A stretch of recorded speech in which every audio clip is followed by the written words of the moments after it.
Halo semuanya, selamat datang di channel saya Vicky Pasandaran. Dan di channel ini saya akan lebih khusus membahas mengenai pujian dan penyembahan. Buat teman-teman yang tertarik dengan konten ini, teman-teman bisa subscribe, like, dan komen supaya kedepannya channel saya boleh semakin berkembang dan juga teman-teman mendapatkan notifikasi dari konten-konten saya berikutnya. Dan di konten kali ini saya akan membahas mengenai tim pujian penyembahan dalam konteks pertemuan ibadah di gereja-gereja di Indonesia. Salah satu tim yang ada dari zaman Daud untuk ibadah di rumah Tuhan adalah tim pujian penyembahan.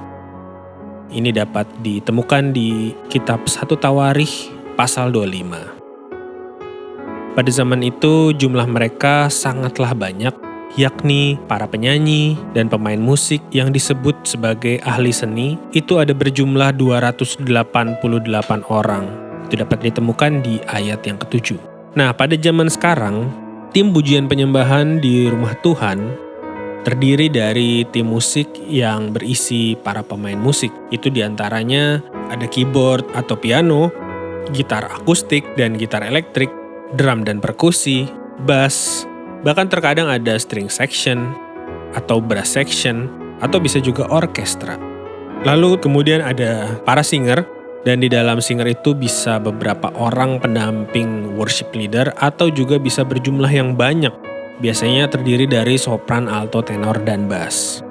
Dan itu dipimpin oleh satu orang dirijen atau konduktor.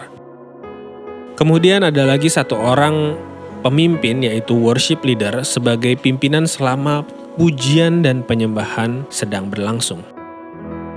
Perbedaan rentang waktu dan budaya dari zaman ke zaman kini bermuara pada penggunaan alat-alat musik dan sistem tonalitas dari bangsa-bangsa barat yang akhirnya dipakai secara global, salah satunya di Indonesia. Namun, di Indonesia setelah kita terjun ke lapangan, tak sedikit pula kita menjumpai dalam suatu ibadah tidak selalu mesti menggunakan instrumentasi barat dan sistem tonal. Terkadang ada pula penggunaan alat musik etnis guna mengiringi jalannya pujian penyembahan dalam suatu ibadah. Jika kita berbicara tentang instrumentasi dan sistem tonal barat, kita juga akan menjumpai bahwa tim musik tidak selalu format lengkap seperti penjabaran tadi. Terkadang ada pula penggunaan satu keyboardist atau bisa disebut juga keyboard tunggal sekaligus worship leader atau WL. Atau satu gitaris sekaligus WL. Atau bahkan hanya WL-nya saja. Itu semua tergantung dari kebutuhan atau situasi dan kondisi setiap ibadah dan setiap gereja. Namun belum pernah ada dalam suatu ibadah hanya instrumental musiknya saja. Hal ini cukup senada dengan surat yang ditulis oleh Rasul Paulus di 1 Korintus 13 ayat 1. Sekalipun di dalam ayat itu konteksnya adalah berbicara tentang kasih dan bukan tentang pujian penyembahan dalam ibadah secara harfiah, namun jika kita tidak memiliki kasih kita kepada Tuhan dan sesama melalui sikap hati, tindakan, atau ucapan, sehebat apapun kita bermusik tanpa kata-kata pujian dan sikap penyembahan, kita bagaikan gong yang berkumandang dan canang yang bergemerincing.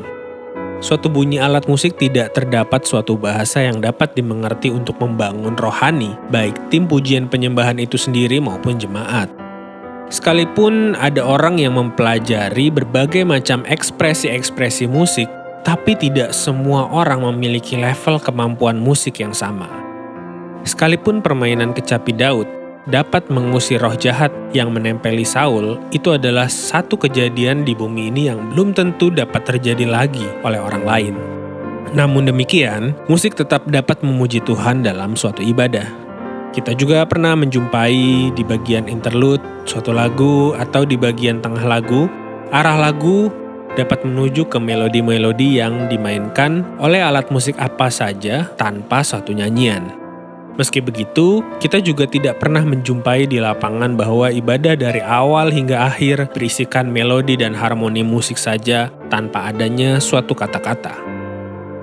Di Indonesia sendiri, secara garis besar dari aliran-aliran gereja seperti Katolik, Protestan, Pantekosta, Karismatik, dan lain-lain, memiliki nyanyian-nyanyian berlirik dan bernada yang ditunjang oleh alat-alat musik.